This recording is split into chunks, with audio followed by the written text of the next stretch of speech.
여러분 안녕하세요. 오늘 밤 우리는 사람이라는 거대한 수수께끼를 함께 풀어보려 합니다. 창밖은 어둡고 방 안의 공기는 차분하게 내려앉은 이 시간, 우리는 누군가에게 속아본 기억을 떠올리며 씁쓸한 미소를 지을지도 모릅니다. 처음엔 천사처럼 다정하던 사람이 어느 순간 차가운 칼날을 들이밀 때 우리는 세상이 무너지는 기분을 느끼곤 하죠.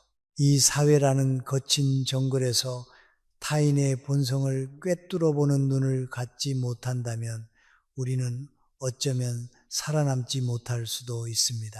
사람을 믿는 것이 미덕인 시대는 지나갔고 이제는 제대로 가려내는 것이 생존의 필수 조건이 되었으니까요. 그러니 편안히 자리 잡기 전에 잠시 시간을 내어 좋아요와 구독을 눌러주세요. 물론 제가 여기서 하는 작업이 정말 마음에 드실 때만요. 지금 이 영상을 시청하고 계신 여러분은 세계 어디에 계신가요? 여러분이 머물고 계신 도시와 현지 시간을 댓글로 남겨주세요. 그 기록들이 모여 우리의 밤을 더 풍성하게 만들어 줄 겁니다. 자, 이제 불을 끄고 잔잔한 백색 소음을 위해 선풍기를 켜셔도 좋습니다. 오늘 밤의 여정을 함께 시작해 볼까요? 우리는 흔히 겉모습으로 사람을 판단하지 말라는 말을 듣곤 합니다. 하지만 역설적으로 사람의 본심이 가장 먼저 새어나오는 곳은 바로 그가 매일 걸치는 옷가지들입니다. 여러분은 오늘 어떤 옷을 입으셨나요? 혹은 오늘 마주친 그 사람은 왜 하필 그 색깔의 셔츠를 골랐을까요?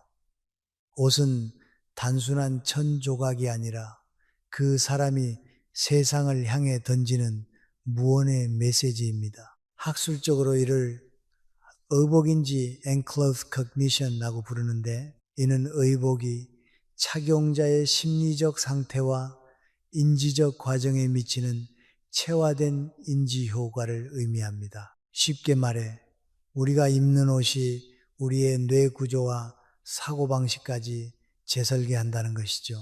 미국 노스웨스턴 대학교의 애덤 갈린스키 박사팀이 진행한 유명한 실험이 있습니다.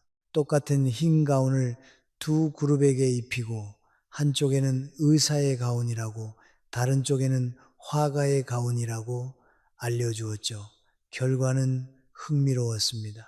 의사의 가운이라고 믿고 입은 사람들의 집중력과 오류 감지 능력이 월등히 높게 나타났습니다. 옷이 곧 그 사람의 태도를 결정짓는 심리적 장치가 된다는 사실을 과학이 증명한 셈입니다. 그렇다면 우리는 타인의 옷차림에서 무엇을 읽어내야 할까요? 먼저 원색적인 빨강이나 노랑을 즐겨 입는 사람을 떠올려 보죠. 그들은 단순히 화려한 것을 좋아하는 취향을 넘어 내면에 강한 자기 과시욕과 나를 좀 봐달라는 외침을 품고 있을 가능성이 큽니다. 반대로 늘 회색이나 검정 같은 무채색만 고수하는 사람은 어떨까요? 그들은 자신을 드러내는 것에 공포를 느끼거나 타인으로부터 자신을 보호하려는 방어 기제가 강하게 작동하고 있을지 모릅니다. 물론 단순히 코디하기 편해서 검정 옷만 입는 저 같은 사람도 있겠지만요. 농담입니다. 가끔은 저도 동네 편의점에 가면서 턱시도를 입고 싶은 충동을 느끼곤 하지만 그랬다간 동네에서 이상한 철학자로 낙인 찍힐 게 뻔하니까요. 옷차림의 극단적인 단정함도 주의 깊게 살펴야 합니다. 주름 하나, 먼지 한 털, 허용하지 않는 완벽한 차림새는 그 사람의 결벽증적인 통제욕을 보여줍니다. 세상은 내 마음대로 안 되니 내 옷만큼은 완벽하게 통제하겠다는 무의식의 발로죠. 이런 분들과 식사를 하다가 국물이라도 튀긴다면 아마 그날로 여러분의 인간관계 목록에서 삭제될지도 모릅니다.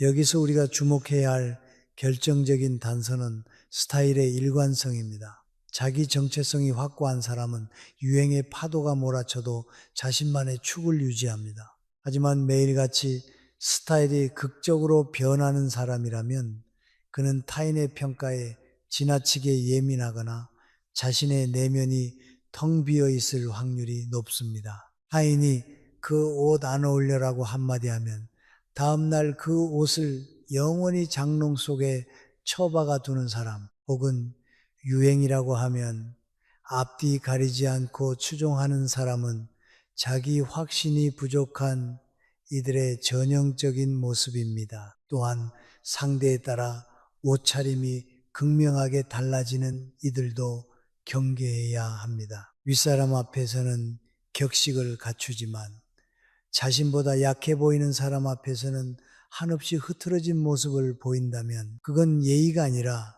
이득에 따라 움직이는 계산적인 본성을 드러내는 것입니다. 롤랑 바르트는 일찍이 옷은 언어다, 사람은 옷으로 자신을 말한다 라는 격언을 남겼습니다. 정말이지 기가 막힌 통찰 아닙니까? 말은 머릿속에서 한번 걸러져 나오지만 아침마다 무심코 고르는 옷은 우리 무의식의 손길이 다 있습니다. 스타일이라는 단어의 어원이 라틴어 스타일러스, 즉 글을 쓰는 도구를 뜻했다는 사실은 참으로 상징적입니다. 자신만의 문체를 쓰듯 우리는 옷을 통해 자신의 생애를 기록하고 있는 셈이죠. 그러니 이제부터 누군가를 만날 때 그 옷이 비싼 브랜드인지를 보기보다 그가 왜 그 조합을 선택했는지를 조용히 관찰해 보세요. 화려한 외투 뒤에 숨겨진 불안이나 소박한 셔츠 속에 깃든 단단한 자부심이 보이기 시작할 겁니다. 혹시 주변에 항상 똑같은 디자인의 옷만 입는 분이 계신가요? 그건 옷 고르기가 귀찮아서가 아니라 어쩌면 스티브 잡스처럼 자신의 에너지를 더 본질적인 곳에 쓰겠다는 고도의 전략가일 수도 있습니다. 물론 그저 빨래가 밀려서 그런 걸 수도 있겠지만요. 옷차림이라는 첫 번째 신호를 통해 우리는 그 사람의 1차적인 방어선을 통과했습니다. 하지만 진짜 본성은 이제부터 시작될 말의 성찬 속에서 더 선명하게 드러나게 될 것입니다. 옷차림이 그 사람의 외면을 감싸는 포장지라면 말버릇은 그 포장지를 뜯었을 때 쏟아져 나오는 내용물이자 그 사람의 속마음이 흘러나오는 창문입니다. 우리는 살면서 말 한마디에 천냥빚도 갚는다는 말을 수없이 듣지만 정작 그 말이 우리의 인격을 증명하는 가장 강력한 증거라는 사실은 자주 잊곤 합니다. 옷은 어느 정도 연출이 가능하고 표정은 거울 앞에서 연습할 수 있지만 무심결에 튀어나오는 말버릇만큼은 절대 속일 수 없는 법이죠. 사실 심리학적으로도 말은 단순한 의사소통의 도구가 아니라 그 사람의 무의식이 설계한 정교한 구조물입니다. 미국 하버드 대학교 심리학과 연구팀이 무려 10년에 걸쳐 수천 명의 대화를 정밀하게 분석한 결과는 상당히 충격적이었는데 인간의 성격과 인생관, 심지어 미래의 성공 가능성까지도 그가 평소에 사용하는 단어와 말투 속에 고스란히 담겨 있었다고 합니다. 우리가 인간관계에서 가장 먼저 마주하게 되는 경계 대상은 대화의 모든 중심을 자기 자신으로 끌어오는 자기 자랑 중독자들입니다. 대화를 시작한 지 불과 5분도 지나지 않아 모든 문장이 나로 시작해 나로 끝나는 이들을 한 번쯤은 보셨을 겁니다. 상대가 얼마나 힘들었는지 이야기할 때조차 그거 나도 겪어봤는데 내가 그때는 더 힘들었어라며 대화의 주도권을 낚아채는 이들은 사실 심리적 허기에 시달리는 사람들입니다. 사회심리학자 마크 레어리 박사는 이런 사람들을 30년 동안 추적한 끝에 한 가지 결론에 도달했습니다. 자기 자랑이 많은 사람일수록 내면은 불안과 낮은 자존감으로 가득 차 있다는 사실이죠. 진짜 단단한 사람은 굳이 자신의 가치를 입으로 증명하려 애쓰지 않습니다. 이미 그 사람의 존재 자체가 그 가치를 증명하고 있기 때문입니다. 흥미로운 잡지식 하나를 알려드릴까요?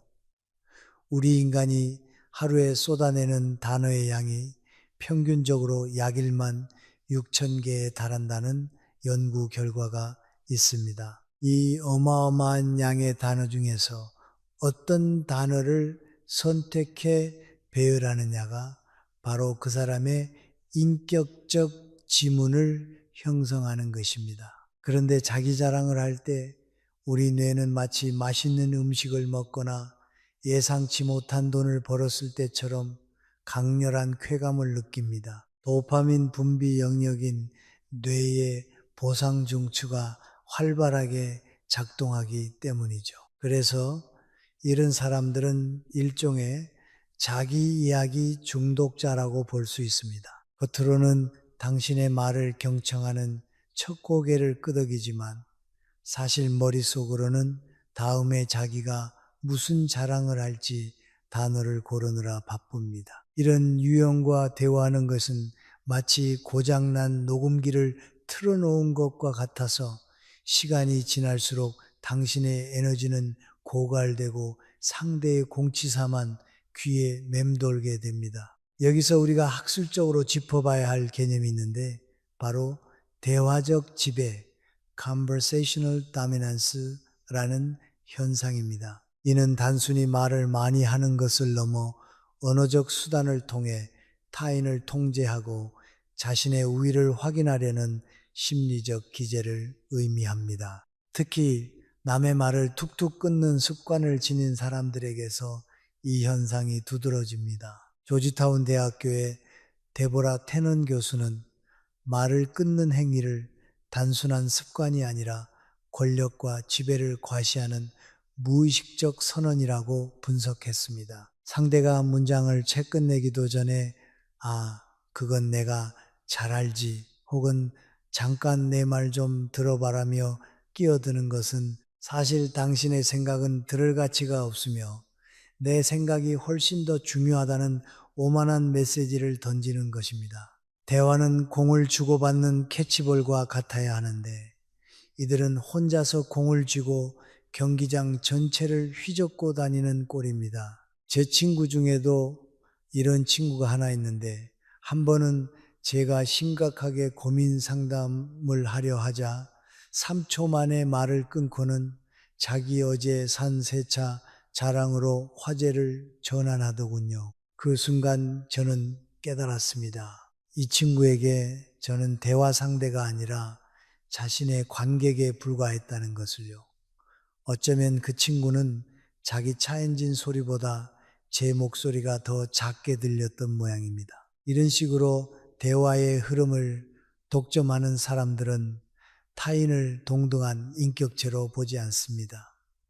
그저 자신의 우월함을 확인시켜줄 도구로 여길 뿐이죠. 오래전 공자께서는 교묘한 말과 아양 떠는 얼굴빛을 하는 사람 중에 어진이는 드물다 하셨습니다. 자연링석센 이옌, 즉 교원영색 선의인이라는 이 짧은 문장은 시대를 관통하는 지혜를 담고 있습니다. 겉으로만 번지르르한 말솜씨를 뽐내며 상대의 환심을 사려는 사람일수록 그 내면은 비어 있거나 독이 차 있을 가능성이 큽니다. 말은 그 사람의 내면이 걷는 발자국이라는 키케로의 말처럼 정제되지 않은 언어와 무례한 말투는 결국 그 사람의 험난한 내면 풍경을 여과 없이 보여줍니다. 가끔 우리는 지나치게 솔직한 것을 무기로 삼아 남에게 상처를 주는 사람들도 만납니다. 나는 뒤끝이 없어서 그래. 혹은 나는 원래 직설적이야 라는 말로 자신의 무례함을 정당화하는 이들이죠. 하지만 그건 솔직함이 아니라 타인에 대한 공감 능력이 결여된 미성숙함의 증거일 뿐입니다. 진짜 성숙한 사람은 자신의 말이 상대의 가슴에 어떤 문의를 남길지 고민하고 단어를 선택합니다. 여러분 주변에 혹시 유난히 부정적인 단어를 자주 사용하는 사람이 있나요? 안 돼, 싫어, 짜증나, 망했어. 같은 단어들을 습관적으로 내뱉는 사람은 이미 그 사람의 영혼이 부정의 늪에 빠져 있다는 신호입니다. 그런 사람 옆에 있으면 여러분의 맑은 기운까지도 금방 탁해지고 맙니다. 반면 비록 어눌하더라도 상대의 말을 끝까지 듣고 따뜻한 단어를 건네는 사람은 그 자체로 고귀한 향기를 풍깁니다. 그런 사람과 대화를 나누고 나면 마치 따뜻한 차 한 잔을 마신 것처럼 마음이 정화되는 기분이 들죠. 이제부터는 누군가와 대화를 나눌 때 그가 어떤 화려한 정보를 전달하는지보다 그가 말을 대하는 태도를 유심히 살펴보세요. 누구의 말을 자주 끊는지, 어떤 단어에서 목소리에 힘이 들어가는지, 그리고 침묵의 순간을 어떻게 대하는지 말입니다. 말버릇이라는 이름의 이 언어적 지문은 결코 지워지지 않는 그 사람의 본성 그 자체니까요. 어쩌면 말수가 적은 사람이 더 신뢰가 가는 이유는 그들이 말의 무게를 알고 소중히 다룰 줄 알기 때문일지도 모릅니다. 말이 많은 사람이 실수할 확률이 높은 건 수학적으로도 당연한 이치겠죠.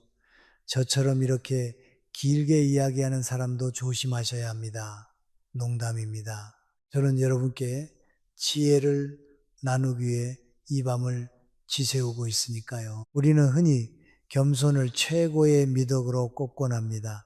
벼는 익을수록 고개를 숙인다는 옛 성현의 말씀은 한국인의 정서에 깊숙이 박힌 도덕적 지표이기도 하죠. 하지만 여러분, 세상에는 정말 고개가 무거워 숙이는 벼도 있지만 그저 밑에 떨어진 이삭을 줍기 슈도를 또 있다는 사실을 잊어서는 안 됩니다. 진짜 겸손한 사람과 겸손한 척 연기를 하는 사람을 구별하는 것은 마치 진품과 정교한 가품을 가려내는 것만큼이나 까다로운 작업입니다. 심리학에서는 이를 인상관리, impression management 전략으로서의 겸손이라고 분석합니다. 즉, 타인에게 좋은 인상을 남기기 위해 의도적으로 자신을 낮추는 고도의 계산된 행위라는 것이죠. 미국 스탠퍼드 대학교 심리학과 연구팀의 흥미로운 실험에 따르면 가짜 겸손을 떠는 사람일수록 타인의 칭찬에 더 민감하게 반응하고 자신이 평가받는 그 찰나의 순간을 은밀하게 즐긴다고 합니다. 저는 운이 좋았을 뿐이에요. 아직 제가 한참 부족하죠. 라는 말 뒤에는 사실 제발 아니라고 해줘. 내가 얼마나 대단한지 다시 한번 말해달란 말이야. 라는 강렬한 인정 욕구가 숨어 있습니다. 이런 분들은 칭찬을 들으면 아니라고 손사래를 치면서도 그 입꼬리는 미세하게 파르르 떨리며 상승 곡선을 그리곤 합니다. 마치 다이어트 중이라며 케이크를 거절하면서도 눈은 이미 포크의 동선을 쫓고 있는 제 모습 같달까요? 이런 가짜 겸손은 결국 상대로 하여금 더 큰 찬사를 보내게 만드는 일종의 정서적 강요입니다. 진짜 겸손한 사람은 자신의 가치를 이미 스스로 잘 알고 있기에 칭찬을 받았을 때 구태여 그것을 부정하며 에너지를 쓰지 않습니다.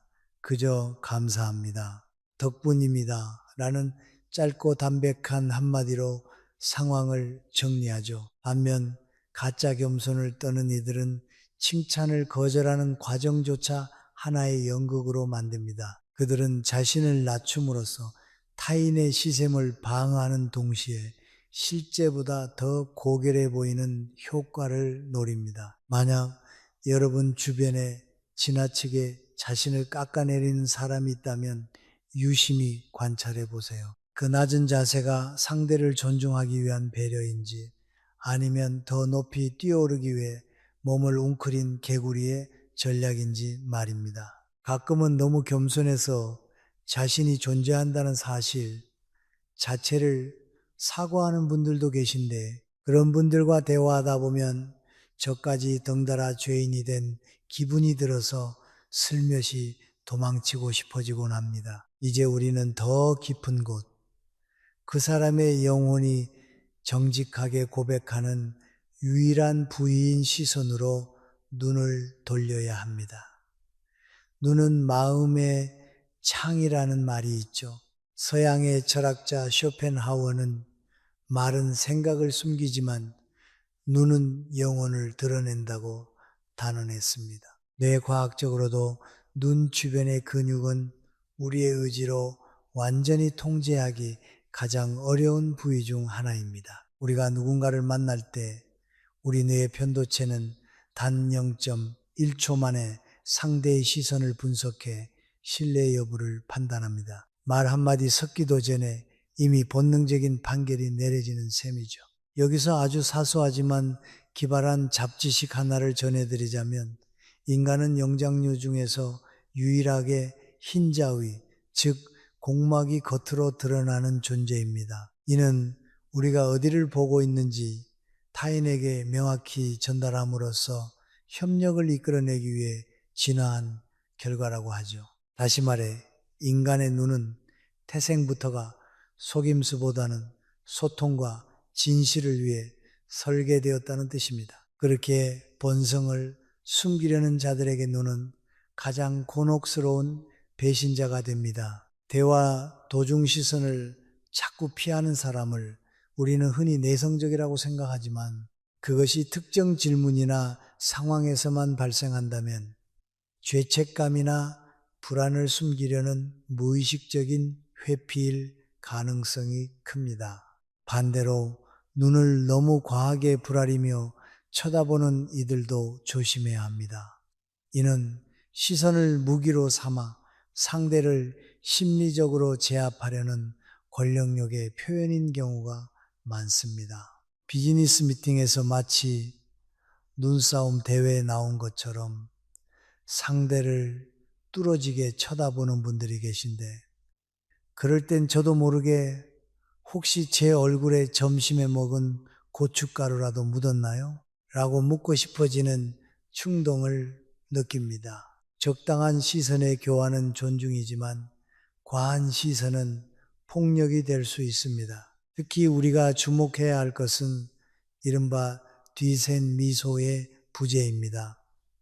입은 활짝 웃고 있는데 눈가는 평온하다면 그것은 100% 비즈니스용 가짜 웃음입니다. 진짜 즐거움을 느낄 때만 움직이는 알륜근은 거짓으로 수축시키기가 매우 어렵거든요. 눈이 웃지 않는 친절함은 대개 계산된 관계이거나 무언가 목적이 있는 접근일 확률이 높습니다. 그런 웃음을 마주할 때 느끼는 묘한 불쾌감은 여러분의 직관이 보내는 경고 신호입니다. 가끔 거울을 보며 뒤센 미소를 연습해 보곤 하는데 잘못하면 공포 영화의 악당 같은 표정이 되어버려서 포기하곤 합니다. 역시 진심은 연습으로 되는 게 아니더군요. 결국 겸손과 시선은 그 사람의 내면적 질서가 얼마나 조화로운지를 보여주는 지표입니다. 겉으로만 고개를 숙이고 눈동자로는 분주히 이득을 계산하는 사람, 입으로는 나약함을 말하며 눈빛으로는 상대를 평가하는 사람들은 결국 그 불일치로 인해 언젠가 본색을 드러내게 되어 있습니다. 진짜 귀한 사람은 자신의 낮음을 강조하지 않아도 그 깊은 눈빛 속에 이미 거대한 우주를 담고 있습니다. 그들은 상대를 꿰뚫어 보려 애쓰지 않아도 그 맑은 시선 하나로 상대를 무장해제시키곤 하죠. 오늘 밤 여러분의 인간관계 목록을 한번 조용히 훑어보세요. 칭찬을 받았을 때 수줍게 감사를 표하던 그 친구의 눈빛은 어떠했는지, 유독 자신을 낮추며 주변의 시선을 끌어모으던 그 직장 동료의 말 뒤에는 어떤 의도가 숨어 있었는지 말입니다. 우리는 가끔 타인의 시선에 갇혀 정작 자신의 눈을 들여다보는 일을 소홀히 하곤 합니다. 남의 본성을 파악하는 눈을 기르는 것도 중요하지만 내 눈은 누군가에게 어떤 진실을 고백하고 있는지 점검해 보는 것도 필요한 일입니다. 누군가를 오래 바라보면 그 시선의 끝에 있는 건 결국 나 자신이라는 니체의 말처럼 우리가 타인을 향해 던지는 시선은 결국 우리 자신의 영혼을 비추는 거울이기 때문입니다. 다음 단계로 넘어가기 전 여러분의 눈은 지금 어떤 표정을 짓고 있나요? 잠시 선풍기 바람에 눈을 감고 그 서늘한 진실을 느껴보시기 바랍니다. 사람의 본성을 꿰뚫어 보는 가장 잔인하면서도 확실한 방법은 그에게 아주 작은 권력이라도 쥐어주는 것입니다. 평소에는 법 없이도 살 것 같은 사람, 누구에게나 깍듯하던 사람이 어깨에 완장 하나를 차는 순간 괴물로 변하는 모습 여러분도 한 번쯤 목격하셨을 겁니다. 에이브러햄 링컨은 일찍이 이런 말을 남겼습니다. 거의 모든 사람이 역경은 견딜 수 있지만 한 인간의 인격을 시험해보고 싶다면 그에게 권력을 주어라. 정말 뼈를 때리는 통찰 아닙니까? 권력은 인간을 타락시키는 독약이라기보다는 그동안 사회적 체면과 도덕이라는 가면 뒤에 숨겨두었던 본성을 낱낱이 녹여내는 용매제에 가깝습니다. 심리학적으로 이를 설명하는 아주 흥미로운 개념이 있는데 바로 심리적 탈억제, psychological disinhibition 현상입니다. 이는 개인이 권력을 가졌다고 느낄 때 타인의 시선이나 사회적 규범에 대한 민감도가 급격히 떨어지면서 평소 억눌러 왔던 충동이나 본능적인 욕망이 여과 없이 표출되는 상태를 말합니다. 쉽게 말해 이제 내 마음대로 해도 아무도 나를 어쩌지 못한다는 무의식적인 확신이 고개를 드는 것이죠. 학계에서는 이를 권력의 사회적 거리 이론, Social Distance Theory of Power로 확장해 논의하기도 하는데 권력을 가진 자가 피지배자와의 심리적 거리를 멀게 느끼면서 그들을 자신과 같은 감정을 가진 인격체로 보지 않게 된다는 이론입니다. 여기서 아주 사소하지만 기발한 잡지식 하나를 소개해 드릴게요. 미국 버클리 대학교에서 진행한 이른바 쿠키 실험입니다. 3명의 학생을 모아놓고 그중 한 명에게 무작위로 리더 역할을 맡겼습니다. 그리고는 접시에 쿠키 5개를 담아 주었죠. 각각 하나씩 먹고 나면 쿠키 2개가 남습니다. 여기서 놀라운 일이 벌어집니다. 리더 역할을 맡은 학생이 남은 쿠키를 선뜻 집어먹을 확률이 훨씬 높았을 뿐만 아니라 쿠키를 먹을 때 입을 크게 벌리고 부스러기를 흘리며 훨씬 지저분하게 먹는 경향을 보였다는 겁니다. 단지 리더라는 가상의 지위 하나만 줬을 뿐인데 타인의 시선을 신경 쓰지 않는 무례함이 즉각적으로 발현된 것이죠. 혹시 여러분 주변에도 회식 자리에서 가장 비싼 메뉴를 자기 앞으로만 끌어다 놓고 입에 음식을 가득 넣은 채 명령조로 말하는 상사가 있다면 그는 지금 권력의 쿠키에 취해 있는 상태라고 보시면 됩니다. 우리는 역사상 가장 충격적인 실험 중 하나인 필립 진바르도 교수의 스탠퍼드 감옥 실험을 기억해야 합니다. 평범하고 선량한 대학생들을 교도관과 죄수 역할로 나누었을 때 단 며칠 만에 교도관 역할을 맡은 학생들이 과학적인 고문 기술자로 변해갔던 그 비극적인 기록 말입니다. 그들은 단지 제복을 입고 곤봉을 쥐었을 뿐입니다. 하지만 그 힘의 상징이 그들의 내면 깊숙이 잠들어 있던 지배욕과 잔인함을 깨웠습니다. 짐바르도 교수는 실험을 중단하며 권력이 인간의 얼굴을 어떻게 벗겨내는지 전율하며 기록했습니다. 권력은 시험입니다. 그 시험대 위에서 누군가는 그 힘을 책임으로 승화시켜 타인을 보호하는 데 쓰지만 누군가는 그것을 쾌락의 도구로 삼아 타인을 짓밟습니다. 우리가 일상에서 더 조심해야 할 것은 거창한 권력이 아니라 아주 작은 권력에 취하는 사람들입니다. 제가 아는 어떤 분은 동창회 단톡방의 방장이 되더니 갑자기 말투가 군대 교관처럼 변하더군요. 공지 확인 안 한 사람 누구야? 당장 답장해라며 말이죠. 고작 채팅방 관리자 권한 하나가 한 사람의 인격을 이렇게나 찌그러뜨릴 수 있다는 사실이 참으로 씁쓸했습니다. 또 모임의 회계를 맡았다고 해서 공금을 마치 자기 돈처럼 휘두르며 생색을 내는 사람, 혹은 식당이나 카페에서 종업원에게 고압적으로 구는 사람들도 마찬가지입니다. 그들은 지금 자신이 가진 아주 미세한 우위, 즉 돈을 지불하는 갑의 지위를 이용해 평소 채워지지 않은 자존감을 보충하려 애쓰는 중입니다. 전문적인 학술 문구로 표현하자면 이런 행태는 고권력 마인드셋, 하이파워 마인드셋에 의한 공감 능력의 감퇴라고 정의할 수 있습니다. 하버드 대학교 경제심리학 연구팀의 연구에 따르면 사람은 부유해지거나 지위가 높아질수록 뇌에서 타인의 고통에 반응하는 거울 뉴런의 활동이 급격히 둔화된다고 합니다. 즉, 돈과 권력이 그들을 나쁘게 만든 게 아니라 그들이 원래 가지고 있던 공감의 회로를 차단해버린 것이죠. 그래서 요즘 애들은 노력이 부족해라거나 내가 그 나이 때는 더 힘들었어 라는 말을 밥 먹듯이 하는 사람들은 사실 뇌 구조적으로 타인의 상황을 이해할 능력을 상실한 상태일지도 모릅니다. 권력을 가졌을 때 그 사람의 진면목을 확인하는 3가지 체크리스트를 드릴게요. 첫째, 그 사람이 자신보다 약한 사람을 대할 때의 태도가 일관적인가? 식당 종업원, 아파트 경비원, 혹은 부하 직원을 대할 때의 말투와 눈빛을 보세요. 둘째, 실수를 했을 때 권위 뒤로 숨지 않고 솔직하게 인정하는가?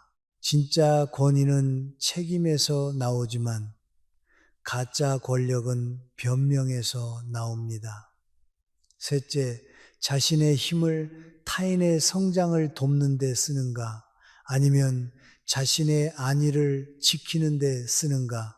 니체는 권력은 인간을 타락시키지 않는다. 다만 그 사람의 본성을 드러낼 뿐이다 라고 했습니다. 힘이 생겼을 때 더 낮아지고 더 조심하는 사람이야말로 우리가 끝까지 믿고 곁에 두어야 할 진짜 보석 같은 사람입니다. 가끔은 저도 권력을 갖고 싶다는 생각을 합니다. 예를 들어 제 고양이가 제 말을 듣게 할 수 있는 무소불위의 권력 말이죠. 하지만 추루 하나에 제 자존심을 다 내다버리고 고양이 앞에 무릎 꿇는 제 모습을 보며 깨닫습니다. 아, 나는 권력형 인간은 아니구나. 그냥 집사 체질이구나 하고 말입니다. 우스갯소리 같지만 진정한 품격은 자신이 가진 힘을 어떻게 절제하느냐에서 결정됩니다. 이제 여러분은 사람의 본성을 읽는 4번째 신호까지 마스터하셨습니다. 옷차림과 말버릇, 시선과 겸손, 그리고 권력이라는 필터를 통해 걸러진 데이터는 이제 우리에게 한 사람의 본질에 대한 명확한 그림을 보여주기 시작합니다. 하지만 이 모든 신호가 모여 결국 어디로 향하는지, 그리고 그 결정체인 귀티와 부치의 근원적인 차이가 무엇인지는 마지막 파트에서 더 깊고 은밀하게 다뤄보려 합니다. 창밖의 밤이 깊어갈수록 우리의 통찰도 더 단단해지고 있습니다. 잠시 선풍기의 규칙적인 회전 소리에 귀를 기울이며 여러분이 만났던 수많은 권력자들의 얼굴을 떠올려 보시기 바랍니다. 그들 중 누가 가면을 쓰고 있었고 누가 진짜였는지 말입니다. 이제 우리는 마지막 퍼즐 조각을 맞추려 합니다. 사람의 본성을 꿰뚫어보는 여정의 끝자락에서 우리가 마주해야 할 가장 정교한 신호는 바로 타인의 성공을 대하는 태도와 약속을 대하는 무게감입니다. 여러분은 혹시 가장 친한 친구가 로또에 당첨되었다거나 파격적인 승진을 했다는 소식을 들었을 때 찰나의 순간 가슴 한구석이 서늘해지는 기분을 느껴보신 적이 있나요? 사실 인간이라면 누구나 가질 수 있는 본능적인 감정이지만 진짜 좋은 사람과 곁에 두어서는 안 될 사람의 차이는 그 감정 이후에 반응에서 결정됩니다. 심리학에서는 이를 사회적 비교 이론 Social Comparison Theory로 설명하는데 우리는 끊임없이 타인과 자신을 비교하며 자신의 위치를 확인하려 합니다. 하지만 본성이 뒤틀린 이들은 타인의 성공을 자신의 실패로 간주하며 은밀한 질투를 뿜어내곤 하죠. 상대가 기쁜 소식을 전할 때 축하해. 그런데 그게 얼마나 오래 가겠어라며 굳이 찬물을 끼얹거나 운이 좋았네라며 상대의 노력을 폄하하는 사람들을 조심하세요. 그들은 여러분의 불행을 먹고 자라는 정서적 기생충과 같습니다. 반면 진심으로 기뻐해 주는 사람은 자신의 자존감이 충분히 높기에 타인의 빛이 자신의 어둠을 드러낸다고 생각하지 않습니다. 독일 철학자 칸트는 인간의 품성은 그가 혼자 있을 때 무엇을 하는가에 의해 드러난다고 했지만 저는 감히 덧붙이고 싶습니다. 인간의 품격은 타인이 빛날 때 그가 어떤 표정을 짓는가에 의해 완성된다고 말이죠. 가끔은 저도 친구의 성공 소식에 와 부럽다. 오늘 저녁은 네가 사는 거지? 라며 농담을 던지곤 하지만 속으로는 그 친구가 그동안 얼마나 고생했는지 알기에 가슴 한편이 뭉클해지곤 합니다. 물론 진짜로 고기를 얻어먹을 생각에 뭉클해지는 건 절대 아닙니다. 아마도요, 여기에 더해 약속을 대하는 태도는 그 사람이 여러분을 얼마나 가치 있게 여기는지를 보여주는 가장 투명한 척도입니다. 나중에 밥 한번 먹자는 빈말을 예로 들어볼까요? 어떤 이에게 이 말은 그저 대화를 끝내기 위한 인사치레지만 어떤 이에게는 반드시 지켜야 할 무거운 채무와 같습니다. 특히 약속 시간에 습관적으로 늦는 사람들은 단순히 게으른 것이 아닙니다. 그들은 무의식적으로 자신의 시간이 상대의 시간보다 훨씬 중요하다고 믿는 오만한 권력자들입니다. 15분 늦는 것이 습관인 제 지인은 한 번은 나는 늦는 게 아니라 상대방에게 나를 기다리는 즐거움을 주는 거야 라는 궤변을 늘어놓더군요. 그런 창의적인 뻔뻔함이라니 차라리 그 상상력으로 소설을 썼다면 벌써 베스트셀러 작가가 되었을 텐데 말입니다. 시간은 인간이 가진 유일한 비재생성 자원입니다. 타인의 시간을 가볍게 여기는 자는 타인의 인생 자체를 가볍게 여기는 것과 다름없습니다. 학술적으로 이는 시간적 지평, temporal horizon에 대한 인지적 차이로 논의되기도 하는데 성숙한 인격체일수록 타인과의 약속을 자신의 정체성을 지키는 보루로 여깁니다. 이제 우리는 이 모든 신호를 아울러 귀티라는 본질적인 영역으로 들어가 보려 합니다.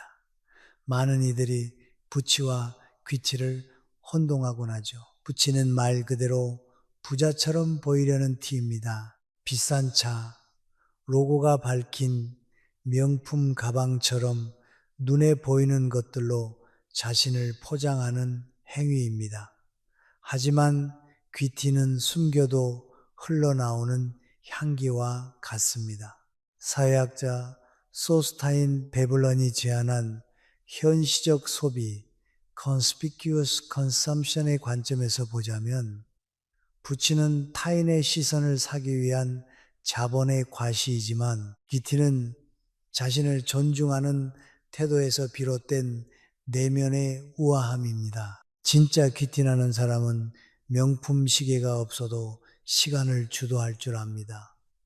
그들은 대화할 때 상대의 말을 끊지 않고 끝까지 경청하며 침묵의 순간조차 품격 있게 채웁니다. 비싼 향수를 뿌리지 않아도 그들의 말투와 자세에서는 정돈된 삶의 향기가 배어나오죠.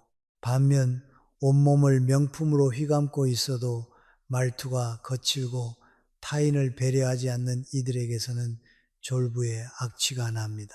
한 번은 금리를 8개나 드러내며 불을 과시하는 분을 만난 적이 있는데 그분이 입을 열 때마다 금보다 더 누런 욕설이 쏟아져 나오는 걸 보며 깨달았습니다. 품격은 지갑의 두께가 아니라 마음의 너비에서 결정된다는 사실을요. 그렇다면 우리도 이런 귀티를 가질 수 있을까요?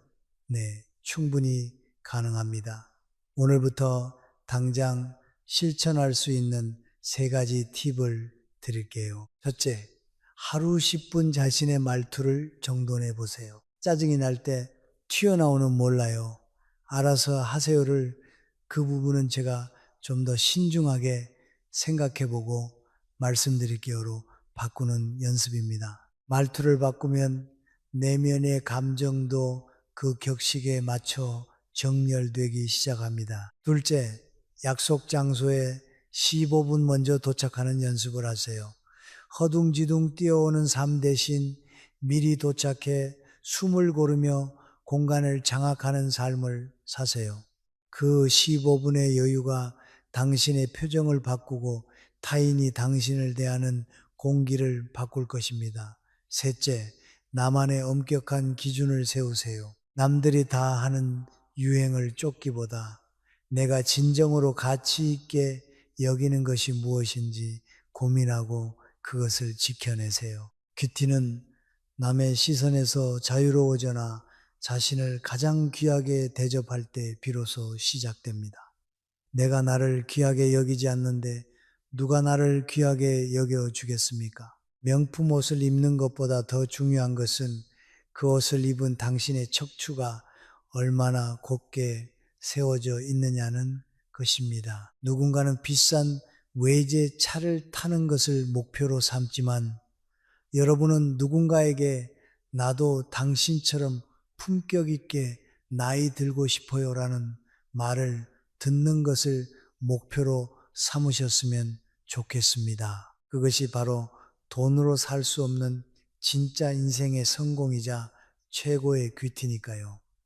이제 이 밤의 긴 내레이션을 마무리할 시간입니다. 사람을 보는 눈을 기른다는 것은 결국 나 자신을 더 깊이 이해하고 사랑하는 과정이기도 합니다. 타인의 허물을 보기 전에 내 안의 빛을 먼저 발견하는 여러분이 되시길 진심으로 응원합니다. 오늘 밤 우리가 함께 나눈 이야기들이 차가운 새벽 공기를 뚫고 여러분의 마음 깊숙한 곳에 따뜻한 위로와 단단한 이정표로 자리 잡기를 바랍니다. 사람의 마음을 읽는다는 것은 어쩌면 끝이 없는 바다를 항해하는 것과 같아서 때로는 거친 파도에 상처 입기도 하고 때로는 고요한 수평선을 보며 안도하기도 하죠. 하지만 이제 여러분의 손에는 그 바다를 건널 수 있는 5가지 신호라는 정교한 나침반이 쥐어져 있습니다. 너무 서두를 필요는 없습니다. 그저 오늘 밤은 이 고요한 선풍기 바람 소리에 몸을 맡긴 채 그동안 타인에게 치여 소홀히 대했던 여러분, 자신을 가만히 안아주세요. 거울 속의 당신을 향해 오늘도 고생 많았어. 너는 충분히 귀하고 아름다운 사람이야. 라고 속삭여 주는 것으로 이 밤을 마무리해 보면 어떨까요? 여러분의 내일은 오늘보다 조금 더 투명하고 여러분의 인연은 어제보다 조금 더 단단해질 것입니다. 이제 불빛을 완전히 끄고 깊고 포근한 어둠 속으로 천천히 스며드세요. 당신의 꿈길이 부드러운 실크처럼 매끄럽고 평온하기를, 그리고 내일 아침 눈을 떴을 때 세상이 조금은 더 다정한 얼굴로 당신을 맞이하기를 간절히 기도합니다. 여러분의 평화로운 잠자리를 방해하지 않도록 저도 이제 목소리를 낮추고 물러가겠습니다. 오늘 밤 당신은 그 누구보다 안전하고 귀한 존재입니다. 부드러운 꿈결 속에서 아름다운 풍경들을 마음껏 거닐다 오세요.